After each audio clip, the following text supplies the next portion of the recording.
And welcome inside to episode 16 of the Radio Tech Guys podcast, post Christmas edition. My name is Chris Moran. I'm joined by my co host, Alex T. Lima. Close. Alpha T. Lima. Lima Bean? Lima Bean. Coming to you live from Clarksburg, West Virginia, home of the Robert C. Byrd Flying Eagles. It's not the home of much. It is the home of award-winning coach Jimbo Fisher. There you go. Claim to fame.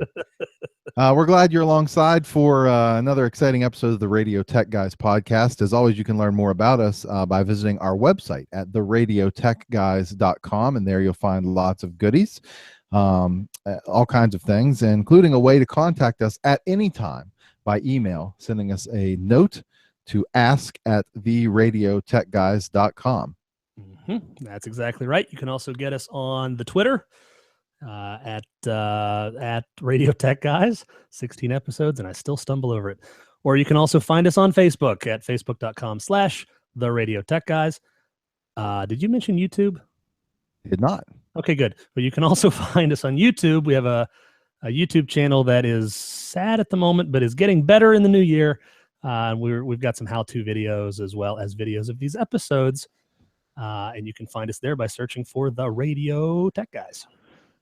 Exactly. I posted a little bit over Christmas on our YouTube channel. In fact, you were doing big work. It was. We'll talk about it in a minute. It was pretty exciting. But first, how was your Christmas? My Christmas was wonderful. It was wonderful. I'm at the stage with my family. My little boy is 4 years old, so he totally gets it and had a blast. My little girl, on the other hand, is 1. We did Christmas morning at my parents' house like we always do, and there are still, I was actually just over there before we started the show, there are still 9 unopened presents for her under the tree. Oh, my. She just wasn't into those. So the question is, do you save those until her birthday in a couple months? Sure, if they're evergreen. It's they are. It's tough. I don't know, but yeah. So we had a really awesome, good, fun time. All kinds of cool toys. Did you get anything good? Anything noteworthy? I got all kinds of cool stuff. A few things that the geeks that listen to this show will appreciate. One of my most exciting gifts, which could not be any geekier, was a weather station that I have already mounted on my back deck. One of the big boys that does, rain amount and wind speed and wind direction. And there's a creepy reason that I know that you got that. Tell me why. You watched a YouTube video on our shared Tech Guys account about a weather station. That was it was in Chinese or something. I was trying to figure out what it was, and I realized that's how funny is that? Uh-huh. That's really funny. I got to be careful about what I watch on YouTube. You do. No, it's really cool. I got it all set up, and it's one of them that will also interface with your computer. It's got some nice software, and for all of you out there, especially our Australia and New Zealand listeners, you'll love this. You will know what the weather is in Clarksburg, West Virginia, on my back deck at all times, thanks to Weather Underground. Oh, you're part of that, are you? Well, I'm working on it. Their website has been not working for the last couple of days, but that's pretty cool. This weather station will interface with it. Yeah, I thought that was fun. Yeah. I also, how funny is this? Remember last week when we talked about Christmas gifts for our engineer buddies? I had mentioned a T-shirt from Think Geek that said there's no place like 127.0.0.1. Mm-hmm. How about Christmas morning? I open up a gift and my dad got me that shirt. Is that right? He had not heard the podcast yet. Wow. So that was pretty funny. That's pretty random. So that was pretty cool. I also got a let's see here. Oh, I got this is cool. This is great. It's a little USB refrigerator. Ah, very cool. How about that? It'll hold like 1 can of something powered on your USB bus. Huh. How funny. That's pretty cool. How about you? Tell me about your Christmas. Oh, you know, we do things a little different. Well, you know this. We do a trip, like my immediate family, my wife and kids. We have a Mhm. 19-year-old and a 12-year-old, and so about, I don't know, 7 years ago or so, we stopped doing gifts, and then we just go on a trip. I mean, there's still stockings and little stuff, but typically whatever they get on Christmas morning relates to our trip, and so we're leaving here in like 4 days for a week in New Orleans. Oh, is it that soon? Yeah, it'll be Yes, it is, isn't it? yeah. Well, Tuesday, Wednesday, Friday, Saturday, 4 or 5 days. Yeah, Are you driving down? we're driving. How long does it take? Well, we're gonna stop in Huntsville, Alabama, to visit my wife's family. So we're gonna stay there for 2 days on the way, and then actually take my wife's mother with us Nice. to New Orleans, and then we'll be there for 4 days or so, and that'll be a lot of fun. That's cool. So we got that going. As far as techie gifts, I did get something that I'm slightly still obsessed with, my new Apple Watch. It's new to me, Apple Watch. It's a generation one. It's a first generation Apple Nice. Watch Nice. that my parents got me, which is pretty exciting. I was completely surprised. In fact, my mom posted a YouTube video. She was recording me when I opened it, which I didn't know. And it was very much like a child. I was completely floored. I had no idea that was coming, so that was very love it. exciting. So I've been playing with that. Awesome. A pretty good deal. And then we talked about this a little bit before the show. My sister got all of us, like every adult in our family, she bought a big gift pack of these from Tile. We all got tiles, one tile to start our little tile infrastructure. Pretty Smart. cool. If you haven't seen them yet, you can look them up. But they're just little tracker, crowdsourced tracking type things, and they're pretty neat. They come in various sizes and flavors, and so that's kind of going to be the start, I think, of our. We're thinking about doing some for some of our gear and stuff. So yeah, I think that's a great idea, and that actually has a practical use in the broadcast world. Tag all your remote gear and cases and whatnot, especially if you're in a big city like New York, Chicago, places where the crowdsourcing works. Right. We live in Clarksburg and Fairmont, where like we are the techie people. True story. Not many people are doing that, but if you're in one of those big areas, that stuff works so well. It's very cool. So I was busy over Christmas. We talked about this last episode. This behind the scenes look at we produced a recording for radio of a local church, Chestnut Ridge Church in Morgantown, West Virginia, their Christmas Eve production. We do this every year for the company that we work for. We produce this, cut it down into an hour-long program that we run on 6 or 7 stations on Christmas Eve in the afternoon. And so I tried very hard. I ended up with a series of 3 videos. All in all, it's about 3 hours of content, I think, 2.5 or 3 hours, including some footage from the church at dress rehearsal and some stuff, and then a bunch of screen recordings of my Pro Tools sessions of the mix. And I had every intention of going all the way, like all the way through the mix to the very end, but we had such a tight turnaround. We figured it out from opening night to the second that opening night ended to the time that it aired on these stations was 40 hours on the clock. So that includes like getting the tracks from Morgantown to Fairmont, transferring them in, setting up the Pro Tools session, sleeping a couple times, doing other things right up to Christmas Eve. It was so I got a little bit overwhelmed and then couldn't maintain the video side of it too while mixing it. But yeah. I think there's enough of the set of the Pro Tools mix session there to get a flavor for how it works. And then I'll put a link in the show. How many tracks did you end up with? Well, I don't know. I'll look and see. It was probably 40 maybe. Okay. 40 tracks total maybe. But the trick was working over, like we didn't have enough. We couldn't record 40 tracks at once. We were limited to 28 at the venue. So right. There ended up being components mixed into this thing from a dress rehearsal plus 2 services. Like there are times where like 3 different recordings are merged into one, comped together. That was pretty intense, getting the timing back on all that stuff, but it worked and the mix turned out pretty well for a short turnaround. So we'll put links in the notes at the radiotechguys.com if you want to watch. Chestnut Ridge produced a video of the service with their front of house audio mix in it in its entirety. So that's not what we're talking about here, but I'll also put a link to a Dropbox MP3 of the final recording mix for radio. If anybody wants to hear it, it'll be up there. But that was crazy. That makes for a crazy couple days leading up to Christmas for sure. Yeah, boy. Yeah, that's crazy. And those the Pro Tools videos that you made, a lot of people might think that's dry, and it is. I mean, it is. There's it is. But I think just watching the workflow, especially if you're not familiar with how it's done, I think you'd be very interested to see how some of this stuff gets mixed. Some of you might be doing this in a big market that you produce, big shows for, but it's tough, but it's fun. It is fun. It's very fun. Now what? Well, I don't know what's next on the agenda. Big news in big news through it too fast.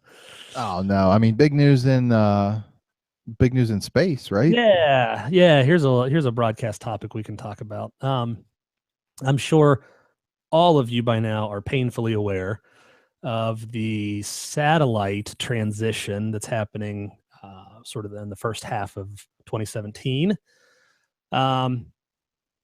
Orbital satellite AMC-8, which just about every broadcaster in America probably touches in some way. All of the major radio networks are using AMC-8. I know that like Westwood One and Premiere definitely are, and I know several others. Skyview is on AMC-8. AMC-8 is being end of lifed, and given that final push out into space, I don't know what you do with a satellite once it's. I don't know. Anyway, I hope they burn it up, like bring it back in and let it burn up. I don't actually know. Is it? I was reading here. I don't know if this one's actually being like shut off or if they're just moving this particular. I don't know. Yeah, it doesn't matter. But anyway, so AMC-8 is being phased out, and all of those services are being moved to AMC-18, which is in a different part of the sky. For example, so AMC-8 currently lives at 139 degrees, and I think that puts it somewhere over like Hawaii, somewhere in that general area. AMC-18 is at 105 degrees, which I heard puts it somewhere over Denver, Colorado. Mm-hmm. So it's a different part of the sky. That poses some problems for existing broadcasters. You've got to think, you've got your downlink antenna that has been pointed at AMC-8 for a long time, many, many, many years. And it hasn't moved. And in fact, you've probably taken measures to ensure that it never moves. Well, now you got to move it. For some people, that won't be a problem, but you've got to think the mounts that these things are on out in the elements, they rust. And rust doesn't like to move. And if rust does move, it doesn't like to stop moving. So you're going to have problems with that. Bolts will probably need to be replaced, and just making the move will be difficult. Plus, beyond the physical mount, there might be obstructions. You're aiming this thing to a different part of the sky. In fact, it's funny. The company that we work for recently had a big issue with AMC-8. The thing with AMC-8 is, if you're on the East Coast, you're pointing, like at the horizon.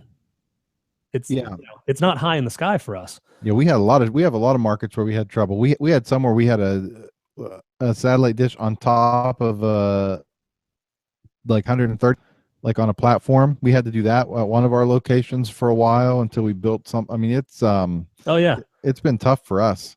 I was hearing stories recently of I was hearing some people talk about this transition, and they mentioned a station somewhere that actually had to dig out the earth underneath the dish just so they could aim it low enough to hit AMC-8. Man. So the benefit here is AMC-18 is higher in the sky, So you've got that going for you. But, there might be an obstruction in the way.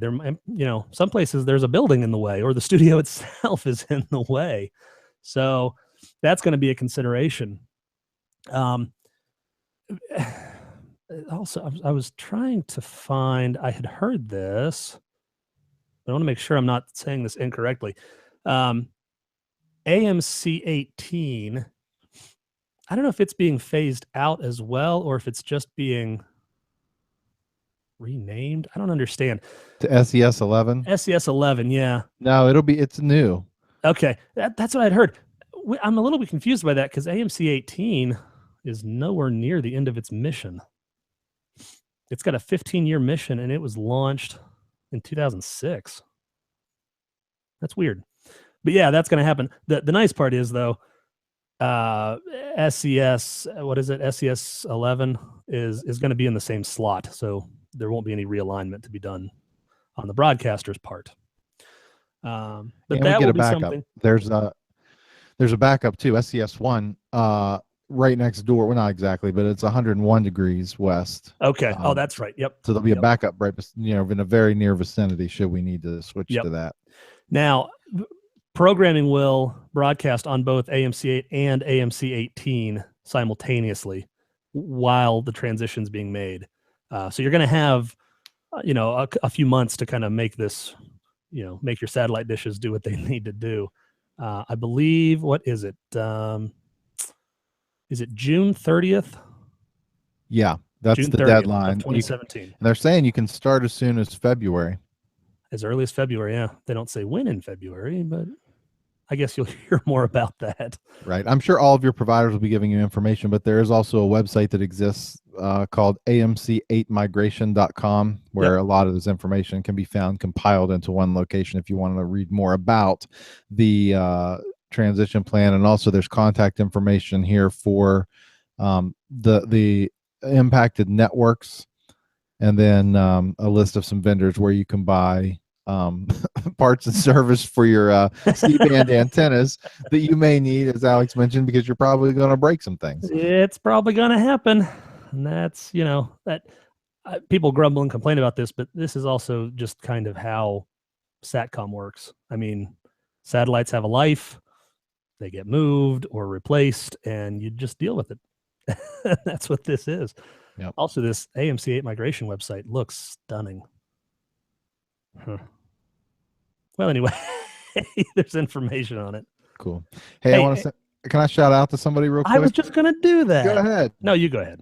Oh, I just want to say hi to we mentioned New Zealand earlier actually in the show, but we just finally got an email. We keep mixing these recording times around, and we eventually made a way that we could catch somebody who's watching live for this episode of the podcast. I'm going to mispronounce his last name. Mike Rouse, would you say? I can definitely say that his name is Michael. It's true, but he's from New Zealand checking in. It's summer there, so he gets to watch live. He's usually at work when we record. It's currently 2:25 p.m. on Wednesday. Wow. There, it's 8:25 p.m. Tuesday here on the other East side Coast. of the world. How about It's that? pretty crazy, but Thanks we do listen, Mike. We appreciate it. Yeah, and thanks for checking in. That's awesome.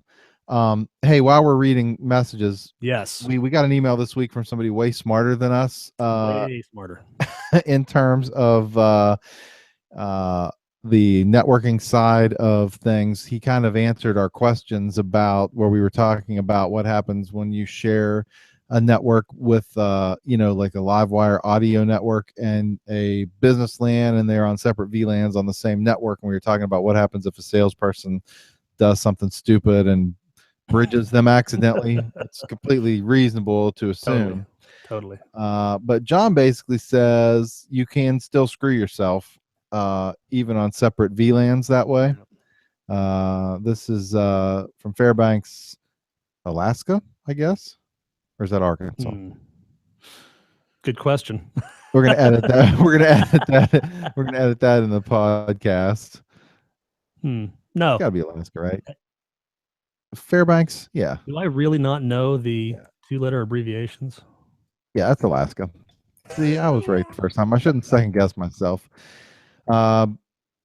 But John's in Fairbanks. I googled AK, and the first result was AK-47. Well, that's wonderful. right up your alley. Hell, anyway. He basically says a broadcast storm, because of all the broadcast traffic that exists, especially on a Livewire VLAN, can consume all of the bandwidth, which is kind of what we've seen before when we've used switches that weren't set up with the appropriate QoS and other commands. Just eats it for dinner. Just eats it. But he also mentions that spanning tree is the solution for that, and that's why, in our Cisco switch configuration guide for Axia networks video that we produced, there's a whole section on spanning tree commands that go in there, and that's why they're in there, to prevent that very thing from happening. But we appreciate the input. He's definitely, I would say, right, wouldn't you? I would absolutely say so. He has all the right credentials to be right. So yeah, I appreciate that, John. And to the iHeart cluster in Fairbanks, Alaska, you have a good engineer. Yeah, no doubt about it. Okay, so all right, we've got satellite transition. Oh wait, hold on. Rouse, like house. There. Okay, got the email. Mike Rouse, got it. Thanks, Mike. I appreciate that. Very cool. All right, so let's see here. We mentioned that 2017, we're gonna. I don't want to use the term reboot. I think that's a terrible term. We're going to continue to do what we're doing, but we're going to be much better about the how-to content videos, the how-to video content that we were working on, and jump back into that. We've got projects coming up at our company in 2017 that we'll be able to document and talk about. And big time tower. One of the ones I'm most excited about is, I'm not currently excited about it because of the terrible news that we received. We'll talk about that for a minute. One of the things we're going to do in early 2017, like many of you, I'm sure, we're in the process of putting up a bunch of translators for our AM stations that we've, in fact, I think we're in 6 of them are going on. One's already on, so there's 5 more. The one that we're doing in our home market of Morgantown, we've got some challenges with the tower that we're putting this translator on. It's a 420-foot structure. It's about 35 years old. It's got a 6-bay FM at the top of it for our 50 kilowatt FM in this market, and a handful of other things on it. There's just, the utility stuff that you would normally have on. Well, there are some things about this tower that haven't been addressed since it was built 35 years ago, and we're finding now. We had some structural analysis done and learned the kind of reinforcements that we had to do that included about 60 feet or so of belly bands, they call them, these steel reinforcements that go around the legs of the structure and provide support to keep it from expanding outward with the downward weight. And then also one level of the guy wires need replaced with a slightly larger, a 1/16 of an inch larger guy wire. But at the beginning of that work, the crew that we awarded the bid to came in to do some early measurements, some pre-measurement type stuff, and just to look around and see some things. So they were being very thorough, which I appreciate. Appreciate and hate all at the same time. Yeah, including digging up around some of the anchor points to look at some of that, and also a climbing inspection to look at a couple of things. Well, they found a handful of things that have stopped work entirely that we're now reevaluating. That could include more guy wires that need replaced. Definitely a preform on one of the guy wire levels, which we think was struck by lightning. Had to have been. Completely destroying the galvanization, and it's just like it's black and white, like crumble in your hands type material now. That is obviously an issue, but so we're looking at solutions for that. But the point of this whole diatribe story was to say that one of the projects that we're going to do a thorough job of documenting is the physical reinforcement of this tower, and also the installation of this translator at the market, the antenna, the the transmission side of it. At the same time, we're replacing the 6-bay antenna, 30-year-old antenna for the station as well. So we're going to cover all that in video form. Post all of those series on YouTube, on our YouTube channel. If you search for the Radio Tech Guys, you can find it and subscribe and be ready for all that content coming here in the first and second quarter. I don't recall if we've talked about in the last 16 episodes when we did the antenna replacement on the country format station that we take care of. Did we talk about that at all? I don't think so. I don't think so either. We've been excited for the last couple of years at the prospect of replacing the antenna on this 50 kilowatt FM that we're talking about right now, mainly because we had an antenna replacement on what's the country station? It's also 50K. Is it 50? No, it's ERP yeah. Or ERP, I'm sorry. Okay, so big country station that we replaced the antenna on. And that was the only change that was made there was the antenna and transmission line, right? Yep. And I can't even put into words what it did to the signal on that station. I mean, turned it into a flamethrower. And we didn't even think it was bad before. No, we thought it was good, and it was good. I mean, but it was good, absolutely. In fairness, it was also the difference there was also it was a used, had been twice retuned antenna of a lesser build quality, and we replaced it with an ERI rototiller, which is what we're doing here. There is no doubt in my mind, though, Alex, that there's gonna be an impact on this station. Yeah. Well, I believe that now. I was not from the broadcast world when I got into this company, so I hadn't seen all of the ins and outs, but I could not believe the change that it made, and I'm very excited to see what it does to this other FM that we've been talking about. So that'll be pretty neat. I remember we were all in Charleston, which is how far away are we talking? Fairmont to Charleston. Oh, it's 145 miles, maybe. Yeah, something like that. We were in Charleston when the antenna was replaced, and driving back, we were probably 20, 30 miles out of Charleston on our way north. And this station was like city grade. It was unbelievable. So don't neglect your antenna. It plays a huge role. Huge role. I'm going to tease real quick. Next week will be our first episode of the new year. Whoa.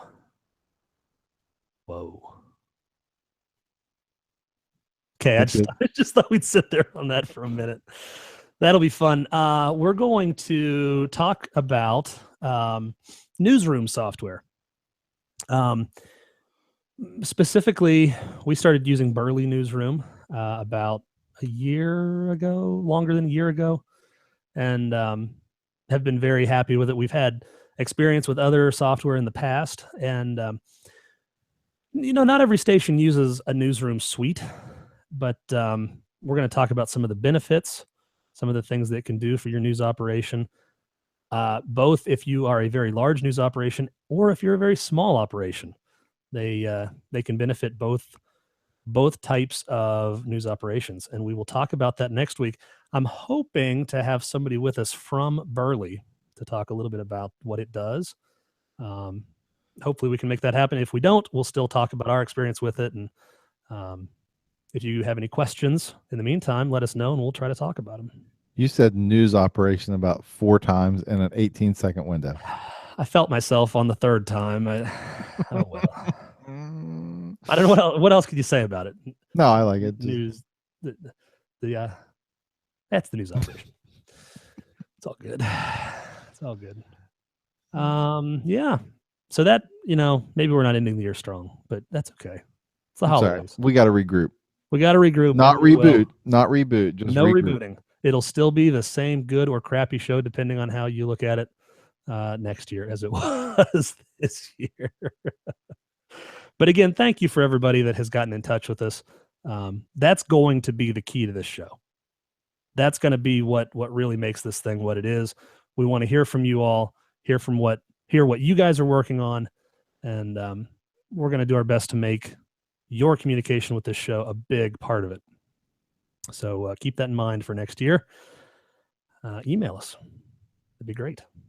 Yep, maybe we'll line up some guest co-hosts for next year also, if people want to join in and I think that would be fantastic. It'd be fun. Some of our regulars, we could have some guest co-hosts, get some new personalities in here and talk about whatever's going on in their world. I would love to talk to some of our listeners from outside of this country, because while broadcast is broadcast, it's all done a little differently across the pond. So I think it's fun to talk about that kind of stuff. All right, that's our time for this week. So don't forget to check things out at theradiotechguys.com. We're going to have links to the Chestnut Ridge Church mixes on there. You can also connect with us on all of our other channels there. Subscribe to the podcast on iTunes or Stitcher or your Google Play Store. Subscribe on YouTube. And we'll talk to you next week. Sounds good. Okay. Bye.